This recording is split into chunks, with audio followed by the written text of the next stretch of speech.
Mas o que é a igreja à luz da Bíblia? Vamos aprender o que é a igreja à luz da Bíblia? Gente, a igreja é um conjunto de pessoas, como eu disse anteriormente, que se reúnem para juntos seguirem a Deus. A igreja é uma comunidade, né? E a Bíblia diz que a igreja é o quê? Todos os crentes. Em primeiro lugar, a igreja é todos os crentes, ou seja, todos os salvos de todo o mundo, do passado, presente e futuro, formam a igreja e estão eternamente ligados através de Jesus Cristo. E aí nós temos alguns versículos bíblicos que eu quero pedir para você, inclusive, para você abrir a sua Bíblia aí e acompanhar esses versículos bíblicos, porque são de suma importância para a nossa meditação. Por exemplo, primeira carta de Paulo aos Coríntios, no capítulo 1 e versículo 2, a Bíblia diz assim: a igreja de Deus que está em Corinto, aos santificados em Cristo Jesus, chamados santos, com todos os que em todo lugar invocam o nome do nosso Senhor e Salvador Jesus Cristo, Senhor deles e nosso, né? Então Paulo, ele começa escrevendo a igreja de Coríntios, né? Chamando a igreja de Corinto, chamando aquele povo, né? De irmãos santificados em Cristo, né? Chamados de santos, mas não só eles, como também todos os que em todo lugar invocam o nome do Senhor Jesus Cristo. Então, todos os crentes, todos os salvos de todo mundo, né? Passado, presente, futuro, formam a igreja e estão eternamente ligados através de Jesus Cristo. Mas a Bíblia também diz que a igreja é um grupo de crentes, né? Quando duas ou mais pessoas se reúnem no nome de Deus, eles formam uma igreja local, que é uma pequena parte da igreja total, né? Então esse grupo de cristãos reunidos também pode ser chamado de igreja, independente se está num templo, se tem uma placa ou não tem, se estão reunidos em nome do Senhor, também pode ser chamado de igreja. E Mateus capítulo 18, versículo 20, ele disse assim, ó: porque onde estiver 2 ou 3 reunidos em meu nome, aí estou no meio deles, tá bom? Então, onde houver 2 ou mais pessoas reunidas em nome do Senhor, ali ele está no meio de nós. Que coisa maravilhosa esse ensinamento, esta lição. Então, meu querido irmão, você que está me assistindo aí, fique sabendo que você é igreja. Você é igreja, não importa se você está em casa, se você está na rua, se você está dentro do templo, aonde você estiver, você é igreja. Você é membro do corpo de Cristo. E aí nós temos um texto bíblico que está em Hebreus capítulo 10 e versículo 25, que diz assim, ó: não deixemos de nos congregar, como é costume de alguns. Pelo contrário, façamos admoestações, ainda mais agora que vocês veem que o dia se aproxima. Meu Deus do céu, olha o que o escritor aos Hebreus está dizendo aqui. Ele diz que nós não devemos deixar de nos congregar, de nos reunir, né? De estar no templo, de estar adorando a Deus, né? Por isso que é importante, por isso que a igreja incentiva que os irmãos devem se reunir no templo, e depois eu vou falar mais sobre isso. Mas está aqui o escritor aos Hebreus dizendo, no capítulo 10, versículo 25, que nós não devemos deixar de nos congregar, como é costume de muitas pessoas. Muitas pessoas não querem mais valorizar a ideia de estar no templo, a possibilidade, a oportunidade, eu vou dizer assim, de estar no templo, adorando a Deus, glorificando a Deus, servindo a Deus. Mas é importante nós nos congregarmos, e é bíblico, tá certo? E ele diz que nós devemos admoestar, ou seja, façam admoestações, corrijam As pessoas que não querem congregar, ele diz assim, ó, pelo contrário, façam admoestações com aqueles alguns que têm costume de não querer congregar. Devemos admoestá-los, devemos exortá-los, devemos chamá-los à comunhão, chamá-los à participação. Ainda mais agora que vocês veem que os dias estão se aproximando, mais do que nunca a igreja precisa estar reunida, mais do que nunca a igreja precisa estar unida, mais do que nunca a igreja precisa buscar ao Senhor em comunhão, em participação. Por isso que é importante, meus queridos. Olha, eu estudando um pouco a Bíblia, eu nunca vi na Bíblia o salmista dizer assim, ó, eu me alegrei quando eu venci uma batalha, eu me alegrei quando eu derrotei Golias. Não tem isso na Bíblia. Mas ele disse, eu me alegrei quando me disseram, vamos à casa do Senhor. Olha o que o salmista disse. Ele disse, teve um dos salmistas que disse assim, uma coisa eu pedi ao Senhor, e a buscarei. O salmista disse isso, uma coisa pedi ao Senhor, e a buscarei, vou lutar por isso, que eu possa estar na sua casa todos os dias da minha vida. Quando Salomão, gente, ofereceu um sacrifício ao Senhor, ele constrói um templo com muito ouro, né? E ele oferece um sacrifício ao Senhor. A Bíblia diz que Deus enviou fogo do céu, consumiu o holocausto e o sacrifício. O Salomão ora a Deus, Deus envia fogo do céu, consome o holocausto e o sacrifício. A casa foi cheia da glória de Deus. Aquele templo que Salomão construiu foi cheio da presença de Deus, cheio da glória de Deus. Mas foi tanta glória que a Bíblia diz que quem estava dentro não conseguia sair, e quem estava fora não conseguia entrar. E aí a voz de Deus bradou.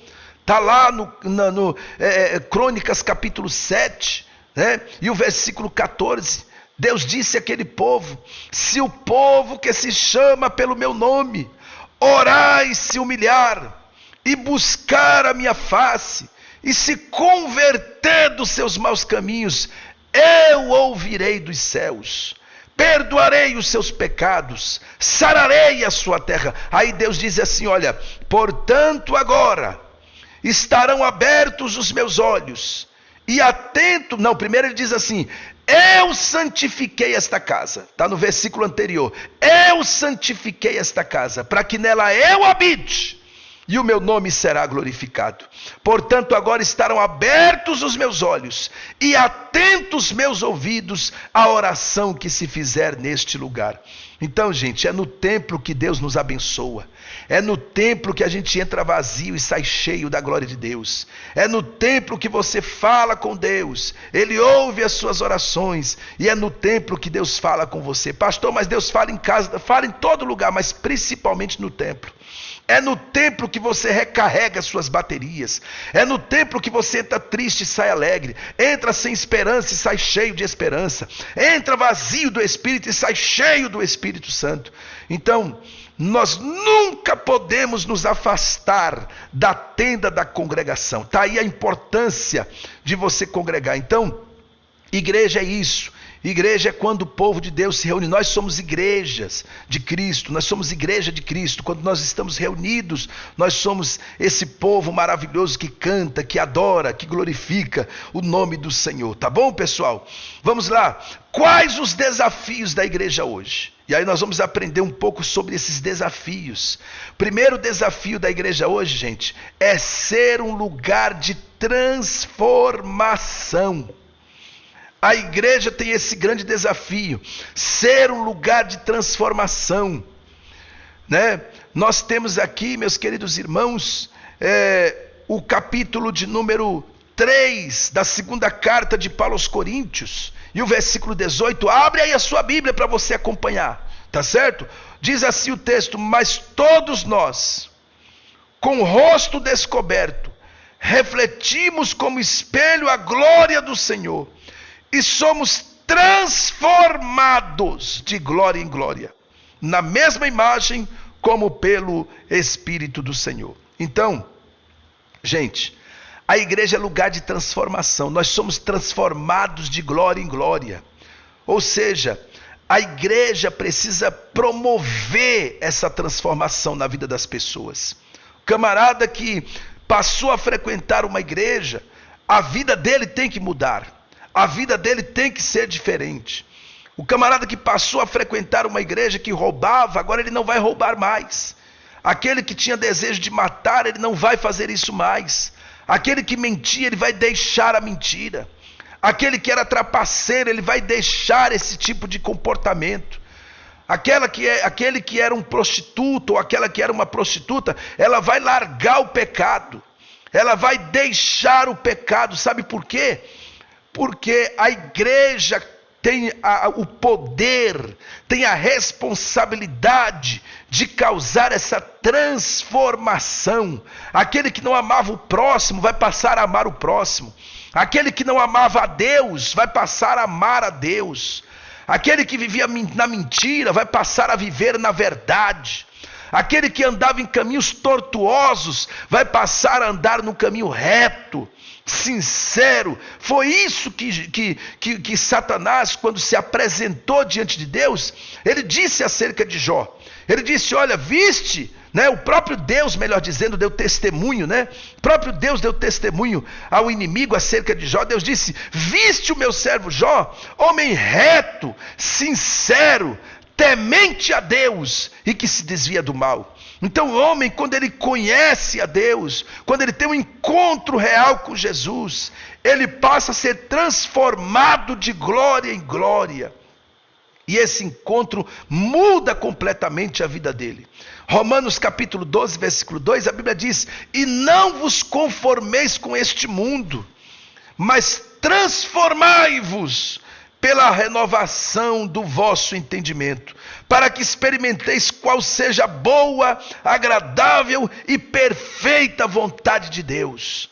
Então, meus irmãos, além de nós termos essa vida transformada, e uma vez que nós temos a vida transformada, nós não podemos nos conformar com este mundo. Inclusive, a Bíblia diz que e não ameis o mundo, né?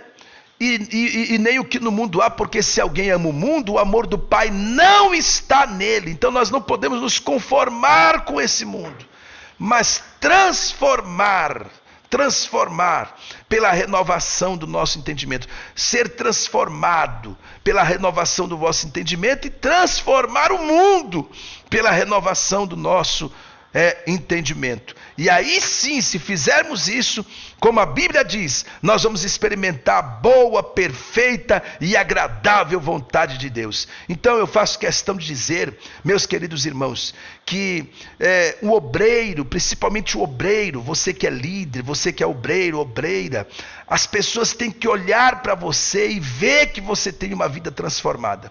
Por isso que o obreiro, ele tem que ter caráter. Por isso que o obreiro, ele tem que andar com uma vida santificada, com uma vida separada, com uma vida consagrada, com uma vida de retidão ao Senhor e à sua palavra. Por quê? Porque a Bíblia diz, inclusive, não queira ser mestre, porque receberás o mais duro juízo. Tem muita gente querendo, galgar o episcopado, e a Bíblia diz que quem deseja o episcopado, excelente obra deseja. Tem muita gente querendo trilhar o caminho ministerial, mas para que você possa trilhar o caminho ministerial, você tem que ter uma vida transformada. Viu? Você tem que ter uma vida transformada. O obreiro, ele é exemplo. As pessoas estão olhando para ele. A obreira da casa do Senhor, ela é exemplo. As pessoas estão olhando e elas estão vendo. E a sua transformação vai causar transformação na vida de outras pessoas. Atos capítulo 3, versículo 19, o texto diz assim: arrependei-vos, pois, e convertei-vos, para que seja apagados os vossos pecados, e venha assim os tempos de refrigério pela presença do Senhor. Se a presença do Senhor está na sua vida, com certeza você está se convertendo todos os dias. os seus pecados são perdoados, e aí você começa a viver o tempo de refrigério da presença do Senhor. Por isso, irmãos, que é importante o obreiro, ele ser exemplo da casa do Senhor, ele ter uma vida realmente transformada. Obreiro que não tem uma vida transformada é porque nunca teve um encontro com Jesus. Essa é a verdade. Porque não tem como você ter, se você é daquele tipo de obreiro que gosta de enganar os outros, se você é daquele tipo de obreiro que compra fiado e não paga, se você é daquele tipo de obreiro que gosta de uma mentira, né? Se você é daquele tipo de obreiro trapaceiro, se você é daquele tipo de obreiro mau caráter, aquele camarada que não pode ver uma mulher, né? Se você tá nesse caminho, aquela pessoa que não pode ver uma mulher que fica toda alvoroçado, aquela irmã que não pode ver um varão, que fica alvoroçada, sabe o que é isso aí? O problema é que você não teve um encontro real com Jesus, você não se converteu de verdade, porque o crente convertido de verdade, o obreiro convertido de verdade, ele vai se convertendo a cada dia, os seus pecados vão sendo perdoados, ele tem uma nova vida, ele é uma nova criatura, ele possui o fruto do Espírito, e aí com certeza a sua vida é uma vida exemplar para a glória de Deus. Aí o texto em Lucas capítulo 6, versículo 27 e 28 diz assim: mas a vós que ouvis, digo, amai os vossos inimigos, fazei o bem a quem vos aborrece, bendizei os que vos maldizem e orai pelos que vos caluniam. Olha aí, irmãos, esse aqui é um dos exemplos que nós temos, né, de uma vida transformada. É impossível, se você teve um encontro real com Jesus, se você tem uma vida transformada, você precisa amar os seus inimigos, você precisa fazer bem àqueles que vos aborrecem, você precisa bendizer os que estão maldizendo você, orar por aqueles que estão caluniando você, mas não é aquela oração de vingança, Senhor, porque tem gente que faz essas orações de vingança, né? Senhor, mata ela, Senhor, mata ele. Olha, Senhor, está falando de mim. Eu exijo, Senhor, uma punição. Não faça isso, né? A Bíblia ensina totalmente diferente, pessoal. A Bíblia nos ensina que nós devemos amar os nossos inimigos, ter misericórdia, saber que quem fala de você, saber que quem te persegue, saber que quem te aborrece, quem te maldiz, quem te calunia, é porque está doente espiritualmente, está precisando de oração, está precisando de cura, está precisando de restauração. Então o obreiro, ele tem que cumprir o que está em Lucas capítulo 6, e o versículo 27 e 28, e aí sim, você está no caminho certo para ser uma igreja crescente, uma igreja que multiplica. Irmãos, olha, preste bem atenção, igreja não cresce com fofoca, igreja não cresce com confusão, igreja não cresce com crente iracundo. Você já viu crente iracundo que qualquer coisinha ele se ira? Qualquer coisinha ele se ira. Ainda tem aqueles que dizem, porque eu sou crente, mas o meu braço não é. E infelizmente tem obreiros assim, que qualquer coisinha quer ir para a justiça, qualquer coisinha quer puxar o tapete do outro, qualquer coisinha quer se vingar do outro. Não. Seminário aqui, o seminário aqui é a igreja que cresce. Igreja que cresce precisa ter amor, precisa amar o seu próximo, precisa amar os seus irmãos e principalmente os seus inimigos. Tá certo, pessoal? Eu sei que isso não é fácil. Outro dia eu conversando com um pastor, ele disse para mim assim: pastor Alex, parece que Deus fez o céu e não queria que ninguém entrasse lá. Eu disse, é mesmo? Ele disse, é. Você não já percebeu, não? Porque primeiro, você tem que deixar um monte de coisa para servir a Jesus, né? O próprio Jesus disse, aquele que quiser vir após mim, negue-se a si mesmo, tome cada dia a sua cruz e siga-me. Então você tem que deixar um bocado de coisa para servir a Jesus. Depois ele manda você amar os seus inimigos. Depois ele manda você fazer bem àqueles que te aborrecem. Ele manda você bem dizer, falar bem daqueles que estão falando mal de você. Bem dizer os que te maldizem. Depois ele manda você orar por aqueles que vos caluniam. Ele disse, parece que Deus fez o céu e não queria que ninguém entrasse lá. Eu disse, não, meu amigo, sabe por quê? Que Deus fez o céu e estabeleceu princípios para que nós possamos entrar no céu, é porque Ele sabe que cada um de nós temos condições de cumprir esse princípio. Basta querermos. Por exemplo, quando fala-se de amor, amar é uma decisão. Amar é uma decisão, você decide amar e você decide odiar. Tem gente que decide odiar, até obreiros inclusive. Decide odiar, decide falar mal, decide aborrecer, decide caluniar, mas tem gente que decide amar, perdoar, abraçar, aceitar. Então é uma decisão, e aí você que decide. Louvado seja o nome do Senhor. Agora eu faço como está lá em Apocalipse. Quem tem ouvido, ouça o que o Espírito diz à igreja. Eu fiz a minha escolha, cada um faça a sua. Eu decidi amar, eu decidi perdoar, eu decidi bendizer, eu decidi orar por aqueles que me caluniam. Quem tem ouvido, ouça o que o Espírito diz à igreja.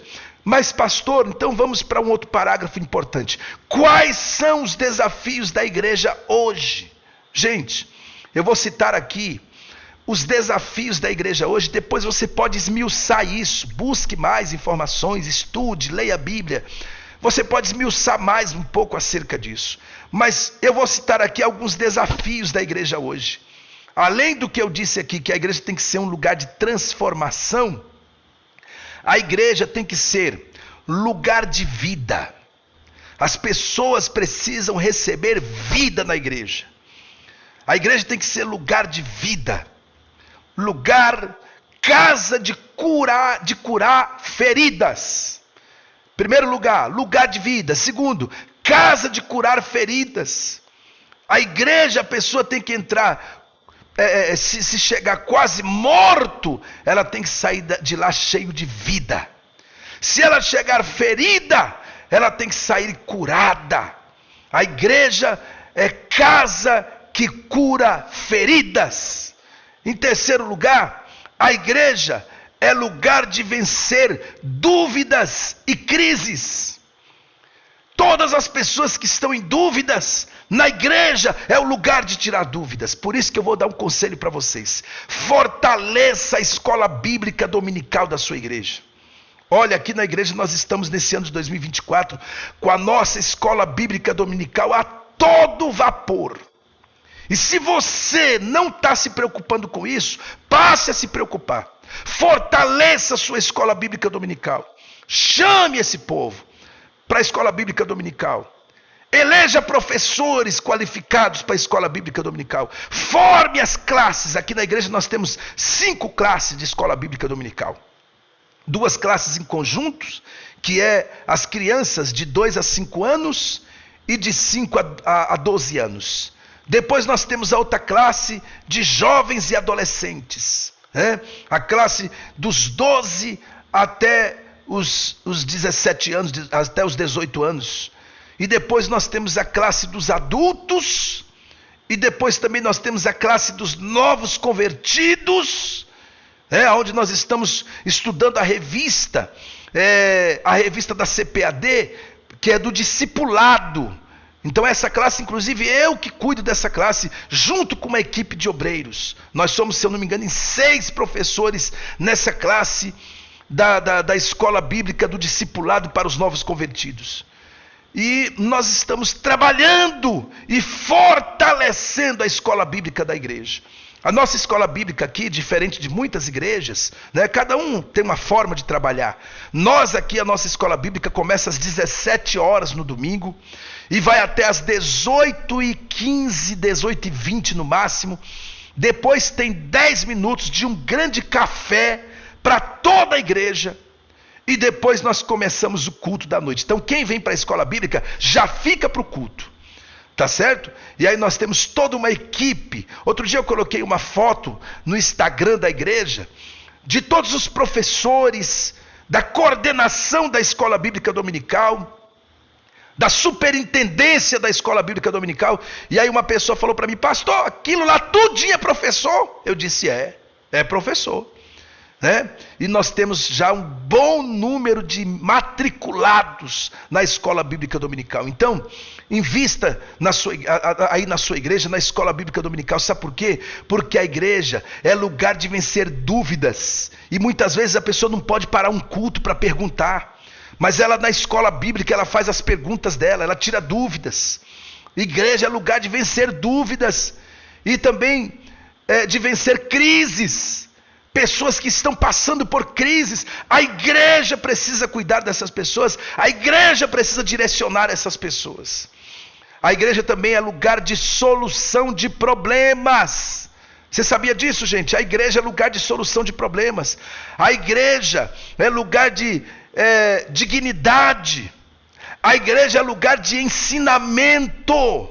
Quem entra na igreja entra para aprender. Por isso que você tem que estudar.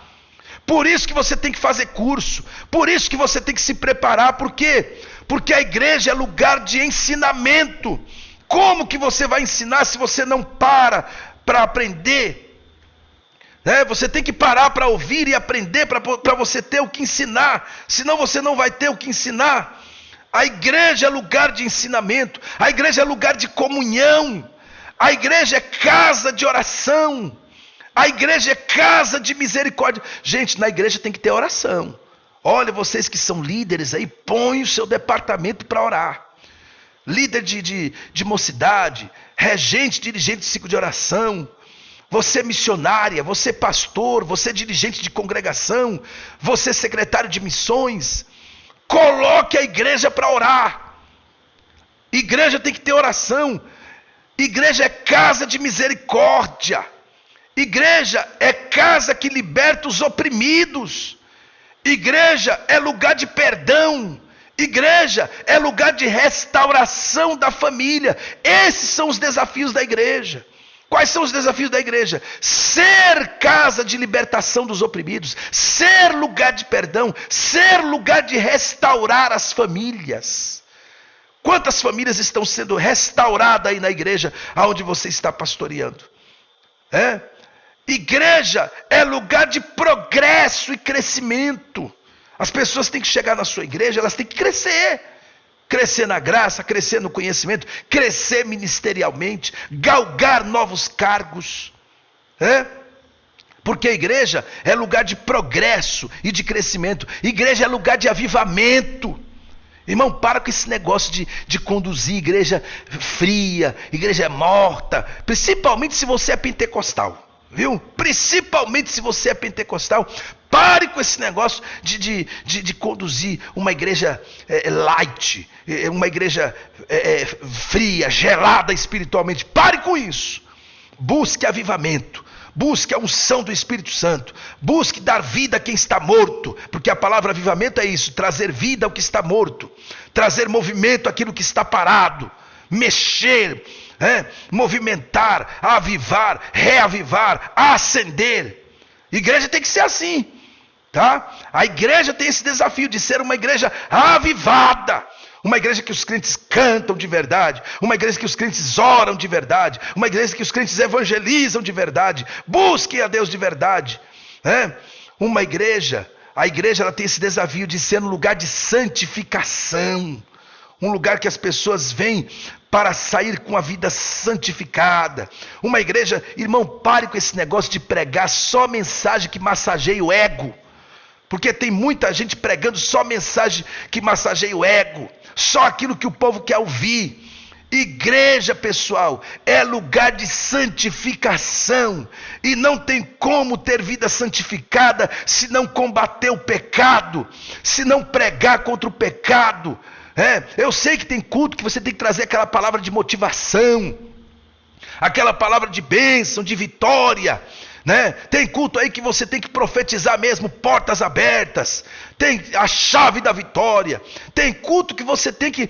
Mas tem culto que você tem que fazer como o carpinteiro, tirar a casca, tratar o que está errado, consertar através dos ensinamentos das Escrituras Sagradas, né?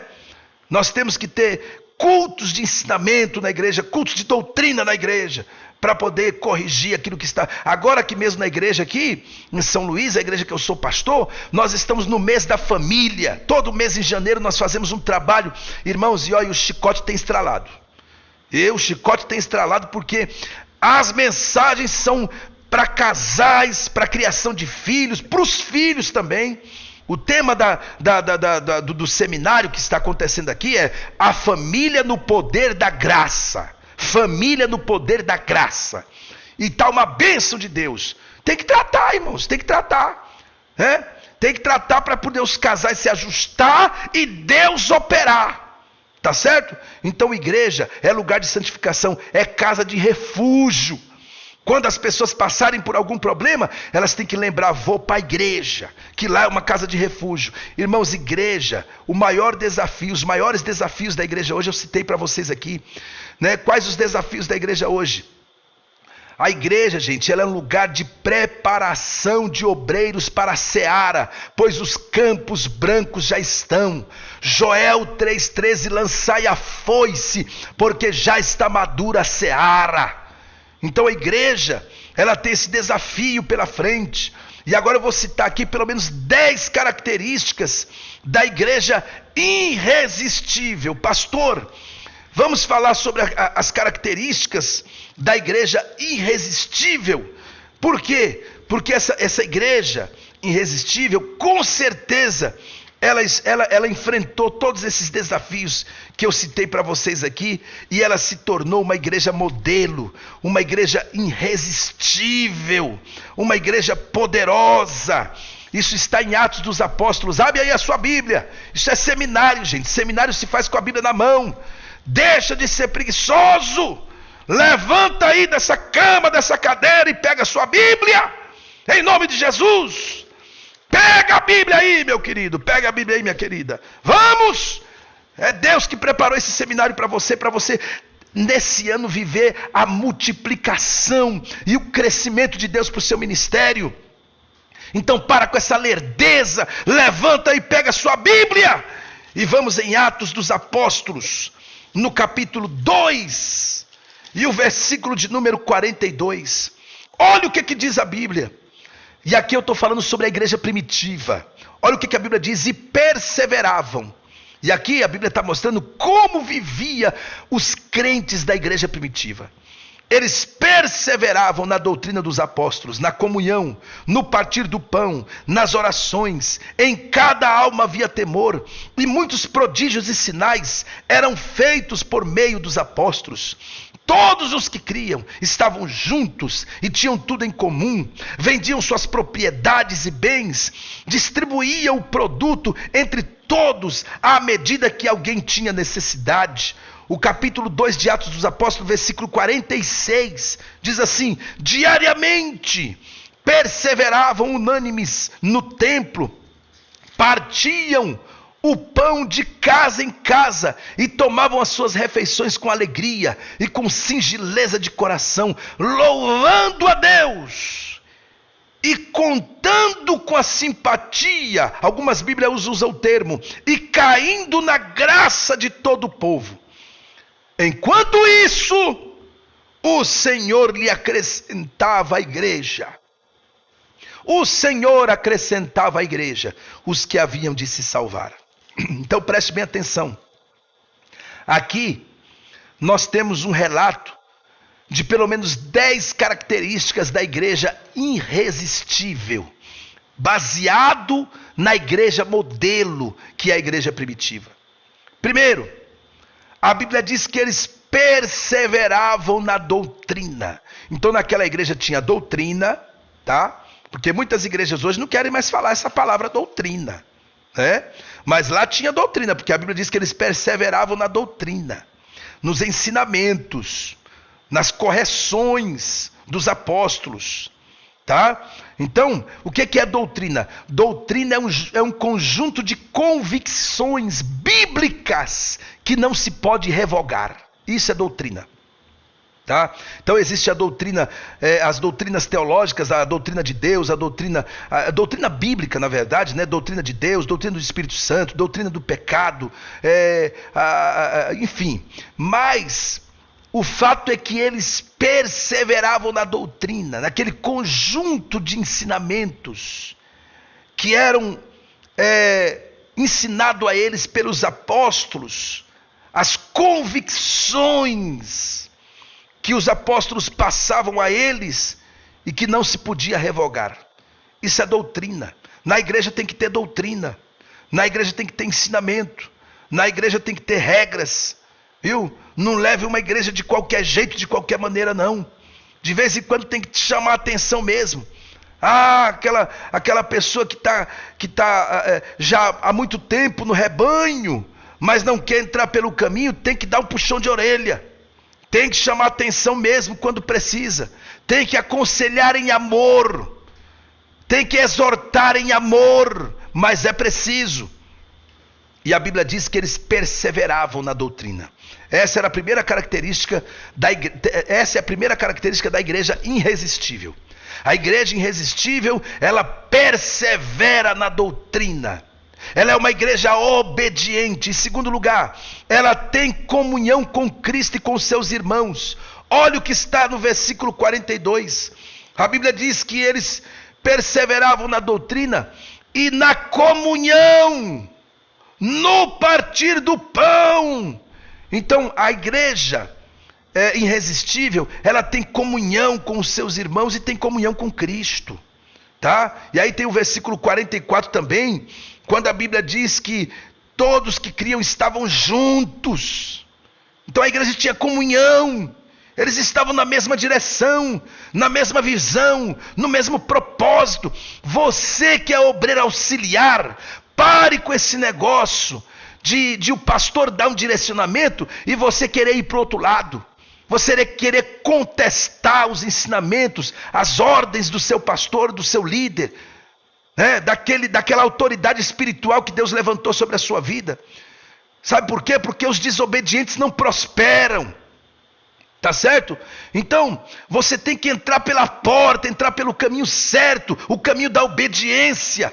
Pare de contestar. Tem muito obreiro auxiliar, líder de departamento, que está lá para auxiliar o seu pastor, para auxiliar a sua liderança, e fica querendo bater de frente com a sua liderança. Gente, olha, pessoas que Deus chamou, Deus está capacitando. Aí o camarada, vamos supor, tem lá o secretário de missões. Aí tem o segundo dele, que é o segundo secretário de missões, que é para auxiliar o primeiro. Aí ele quer mandar no primeiro. A mesma coisa no departamento de mocidade. Tem lá o líder de mocidade, o presidente da mocidade, não sei como é que vocês chamam aí. Líder da mocidade, coordenador de mocidade. Aí tem o vice dele, que é o vice-coordenador da mocidade. Ele quer mandar no coordenador. Sendo que o vice é para auxiliar o primeiro. Vai chegar a sua vez de você ser o primeiro e você fazer do seu jeito. Por enquanto você é auxiliar. A mesma coisa o segundo dirigente de uma congregação. O segundo dirigente de uma congregação, ele tem o dirigente. Então ele tem que auxiliar o seu dirigente. Não é querer mandar no dirigente, né? Então nós temos que ter cuidado com isso. A igreja, aqui no texto bíblico, na sua característica de uma igreja irresistível, ela tinha comunhão. Eles estavam juntos, no mesmo propósito, na mesma visão, né? Outra coisa, é uma igreja de oração. A Bíblia diz aqui no versículo 42 que eles perseveraram na doutrina dos apóstolos, no partir do pão e nas orações. Igreja que ora é igreja vitoriosa, é igreja vencedora. Mas essas orações tem que começar da liderança, né? Tem que começar da liderança dos departamentos, líderes de departamentos, obreiros da igreja, né? Tem que orar, não pode ficar esperando só pelo pastor, não. Você também tem que orar. Você é obreiro da casa do Senhor, você também tem que orar, você também tem que buscar a Deus. Tá certo? A igreja, na sua característica de uma igreja irresistível, ela é uma igreja temente a Deus. No versículo 43, a Bíblia diz que em toda a alma havia temor. Gente, rapidinho aqui, sabe o que é temor? Temor é você enxergar Deus te vendo. Isso é temor. O temor é você enxergar Deus te vendo a todos os momentos. Você está acompanhado, Deus está te vendo. Você está sozinho, Deus está te vendo. Você está na rua, Deus está te vendo. Você está dentro da sua casa, Deus está te vendo. Tudo que você fizer. A Bíblia diz que ele tem 7 olhos que brilham como chama de fogo e que contemplam os 4 cantos da terra. Isso é temor. É eu ver Deus me vendo a todos os momentos. Tá certo? Outra coisa. A característica de uma igreja irresistível. Uma igreja cheia de fé. O versículo 44. A Bíblia diz que todos que criam. Então eles criam, eles tinham fé. Está aqui, ó. Todos que criam estavam juntos. Eles tinham fé. Uma igreja cheia de fé, uma igreja crescente. É uma igreja vitoriosa. Outra coisa, uma igreja que não se aparta da tenda da congregação, como eu já falei aqui no versículo 46. A Bíblia diz aqui, ó. Diariamente perseveravam unânimes no templo. Então, eles estavam todos os dias no templo, diariamente, está no texto. Eles não se apartavam da tenda da congregação. Outra coisa, uma igreja alegre. Essa é uma característica da igreja irresistível. A Bíblia diz no versículo 46, olha o que diz o texto, né? Que eles tomavam as suas refeições de casa em casa com alegria e singeleza de coração. A igreja crescente, a igreja irresistível, ela é uma igreja alegre. Ela tem uma boa recepção. Quando as pessoas chegam, encontra a gente sorrindo, cantando, se alegrando, manifestando a sua alegria de estar na casa do Senhor. A igreja tem que ser alegre. Outra coisa, uma igreja que louvava e adorava a Deus. Está no versículo 47, a Bíblia diz, louvando a Deus. Ela era uma igreja de adoração, que adorava o Senhor. Uma igreja de adoração, uma igreja que tem um departamento de louvor que funciona. O ministério de louvor, ele conduz as pessoas até a Deus através da adoração. Uma igreja que tem um louvor que funciona, ela é uma igreja que adora a Deus. Uma igreja que o pastor incentiva as pessoas a adorar, que o líder incentiva os seus liderados a adorar. Isso é maravilhoso. São características de uma igreja irresistível. É muito bom você entrar numa igreja que louva a Deus. Uma igreja irresistível é uma igreja que cai na graça do povo. Está no versículo 47, a Bíblia diz, louvando a Deus e caindo na graça de todo o povo. Aqui a Bíblia também está, a expressão da minha Bíblia diz, contando com a simpatia do povo. Então igreja, gente, não tem que ser inimigo dos vizinhos, não. Pare com esse negócio, dessa doutrina que colocaram aí na sua mente, de dizer que, se o seu vizinho estiver falando com você, é porque tem alguma coisa errada com a sua vida. Isso é mentira, gente. A Bíblia diz que a igreja primitiva caía na graça do povo. Tá? Eu até esqueci de colocar aqui, mas tem um parágrafo importante, que a igreja primitiva se preocupava com o social também. Eu falo isso no curso de capelania. A igreja primitiva se preocupava com o social, e a igreja envolvida com o social, ela cresce, ela cai na graça do povo, tá? Então ela caía na graça do povo, as pessoas olhavam e diziam, ô igreja abençoada, eita igreja maravilhosa, eu vou nessa igreja. A igreja tem que cair na graça do povo. E outra coisa, gente, para concluir aqui, uma igreja crescente, né? São as 10 características da igreja irresistível. Ela é uma igreja crescente, está no versículo 47, a Bíblia diz, enquanto isso, o Senhor acrescentava. O Senhor acrescentava. Olha para cá, deixa eu te dizer uma coisa. Eu quero liberar essa palavra profética sobre a sua vida. Para você que está recebendo esse seminário, para você que vai participar os 4 dias desse seminário, Você tem que fazer um compromisso aí do outro lado, de participar os 4 dias. Não seja frouxo, não seja fraco. A Bíblia diz, inclusive, que se você se mostrar fraco no dia da tua angústia, a tua força é pequena. Não seja fraco, não seja frouxo. Participe os 4 dias desse seminário. Porque essa semana, Deus está fazendo um investimento no seu ministério. E esse ano de 2024, eu profetizo em nome de Jesus, que você vai viver essa crescente de Deus. Você vai viver o plano da multiplicação e do crescimento do Senhor para a sua vida, para o seu ministério. Recebe essa palavra. Talvez você que está me assistindo aí, está vivendo um momento terrível, um momento difícil, um momento obscuro. Pois Deus, através desse seminário, está começando um tempo novo de Deus para a sua vida e para o seu ministério. Recebe isso que eu estou te entregando. Agora você precisa fazer um compromisso de receber todas as ferramentas essa semana que Deus está entregando para você. Então você vai participar dos 4 dias do seminário, tá bom? Em nome de Jesus. E para me concluir, pessoal, para a gente concluir, eu quero mostrar para vocês aqui o papel da pregação e do pregador. Qual é o papel da pregação? A pregação, gente, como proclamação. A pregação é isso, é proclamar. O propósito mais sublime. Agora eu estou falando sobre o papel da pregação na igreja. Tá? O papel da pregação na igreja. E depois eu vou falar sobre o papel do pregador. Qual é o papel da pregação? O propósito mais sublime do ministério da palavra está de fato de ele revelar Deus às pessoas. Esse é o papel da pregação, revelar Deus às pessoas. Frequentemente as escrituras se referem a esse aspecto da pregação como sendo proclamação, proclamar o evangelho. Está lá em Isaías capítulo 61, né? O Espírito do Senhor está sobre mim, pois que me ungiu para pregar o evangelho, né? Para proclamar liberdade aos presos, anunciar o ano aceitável do Senhor, libertar os cativos e aí por diante. Então, esse é o papel da pregação na igreja. É proclamar, é apresentar, é revelar Deus, é revelar Cristo Jesus, é mostrar o plano da salvação que está na Bíblia Sagrada para esta humanidade.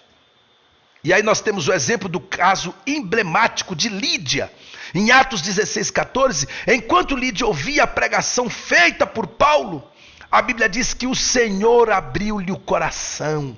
A pregação foi um instrumento que Deus usou para se revelar para aquela mulher, a Lídia. E o resultado disso, sabe o que foi? Foi a sua conversão. Ela se converteu após ouvir a pregação feita por Paulo. Deus é glorificado na revelação da sua palavra. Esse fato é destacado por Paulo na sua carta aos Romanos, né? Quando a Bíblia diz: de sorte que a fé é pelo ouvir, e o ouvir a palavra de Deus. Romanos capítulo 10, versículo 17. Então, gente, é importante a gente perceber, né, que o propósito da pregação na igreja, o papel da pregação na igreja é apresentar Cristo Jesus, é apresentar a salvação às pessoas que tanto precisam. E aí qual é o propósito do pregador? Gente, vou citar aqui o propósito do pregador. Primeiro, o pregador precisa estar preparado. Ele tem que ter esse propósito. Estou preparado para aquilo que vou fazer. Então o pregador tem que orar, tem que estudar a Bíblia, tem que se consagrar, tem que jejuar, tem que buscar conhecimento, tem que estudar. Segundo, pregar para todos os ouvintes. Esse tem que ser o verdadeiro propósito do pregador. Não é falar difícil, porque às vezes tem gente simples na igreja. Ele tem que pregar para todos os ouvintes, para que todos possam entender a sua pregação. Levar em consideração a necessidade dos ouvintes. E aí você tem que perceber também o seu público. Olha, se eu estou num culto dentro de uma igreja, a pregação pode ser uma pregação evangelística, mas talvez a aplicação é feita de forma diferente, porque lá também tem muitos crentes. Já uma pregação numa praça pública, ela tem que ser 100% evangelística. A aplicação tem que ser sim para aqueles que precisam se converter a Cristo. Então, eu tenho que levar em consideração a necessidade dos ouvintes que estão me ouvindo. Escolher uma linguagem comum aos ouvintes, como eu já disse aqui. Né? Ser respeitoso e moderado para com os ouvintes. Outra coisa, o pregador deve controlar seu tom de voz. Quando ele estiver pregando na igreja, irmão, para de gritar demais no microfone da igreja. Se você que é obreiro aí, obreira, está me ouvindo, tem esse costume, pare com isso. Às vezes você prega tão bem, mas tem gente que tem resistência para te ouvir, porque você grita demais, sabe? E as pessoas hoje estão mais esclarecidas. Passou aquele tempo que você ficava 1 hora gritando e as pessoas com dor no ouvido sem falar nada. Hoje, se você estiver pregando e perceber que 2, 3 se levantou e foi lá para a porta da igreja, é porque você está gritando demais no microfone da igreja. Tem gente que grita muito, irmão, que não dá nem para ouvir a pregação.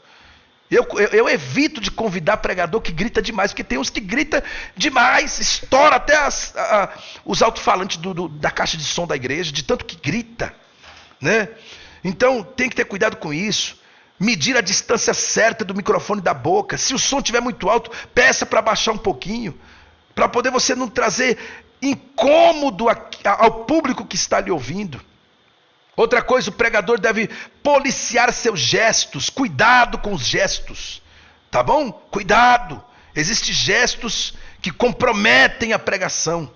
Os gestos têm que ser feitos de forma que esclareça aquele ponto que você está abordando, mas de forma sábia.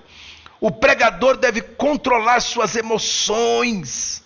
Ah, irmão, tem pregador que ele se emociona demais e se solta. Não, calma.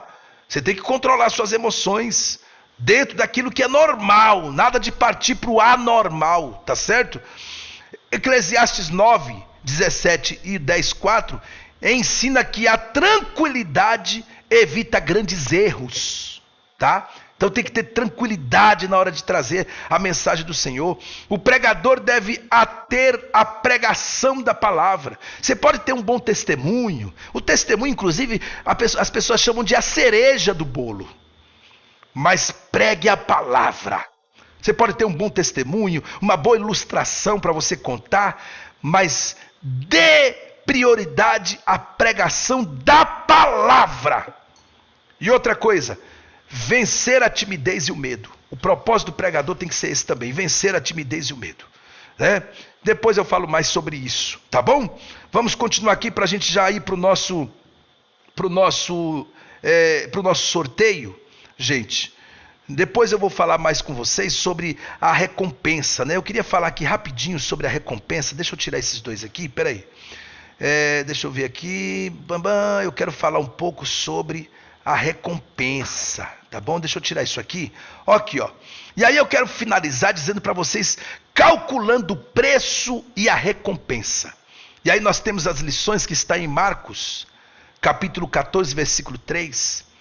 Quando nós vamos ver aquela mulher, né? Vocês conhecem a passagem, eu vou resumir aqui. Vocês conhecem aquela passagem da mulher que quebrou aquele vaso de alabastro, né? O vaso de alabastro.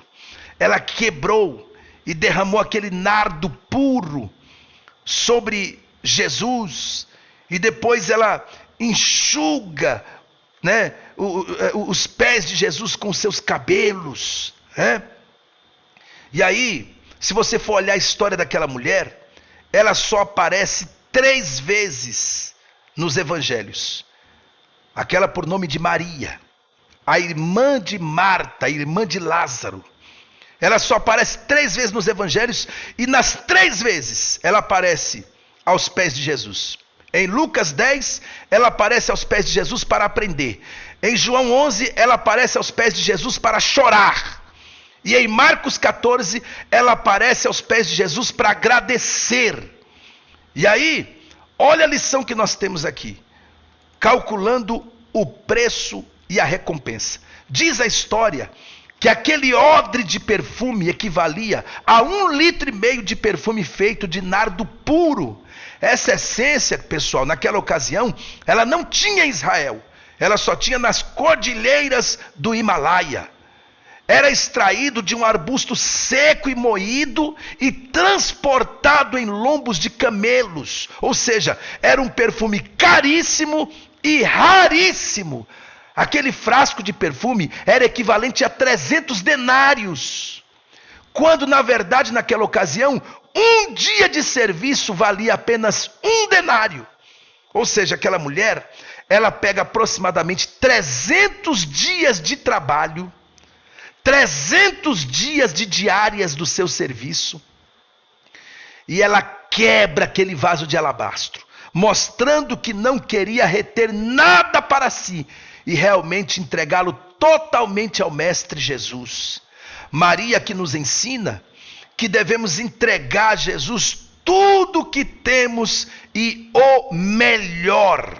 Tá bom, pessoal? Então, aqui nós estamos falando sobre calcular o preço e a recompensa. Que preço alto que essa mulher pagou. Que sacrifício maravilhoso. Que sacrifício extraordinário. Mas vamos ver a recompensa? Vamos ver a recompensa? A recompensa está em Marcos 14, 9. Jesus disse assim: em verdade vos digo, que em todas as partes do mundo, onde este evangelho for pregado, também o que esta mulher fez será contado para a sua memória. Olha que recompensa. Eles reclamaram porque essa mulher fez isso. Os discípulos murmuraram. Jesus disse para eles: por que vocês estão murmurando? Ela fez algo para me agradar. Inclusive ela ungiu o meu corpo para a sepultura. Coisa que vocês não fizeram. Era mais ou menos assim. E aí, Jesus disse para eles assim: por que vocês estão murmurando? Olha, deixa eu dizer uma coisa para vocês. Os pobres, porque teve um lá que disse assim: Senhor, ela podia ter vendido isso aí e repartir o dinheiro com os pobres. Aí Jesus disse: olha, os pobres vão estar com vocês todos os dias. Nem sempre vocês vão me ter. Vocês vão ter eu com vocês, nem sempre. Então Jesus disse para eles assim: olha, essa mulher fez coisa extraordinária.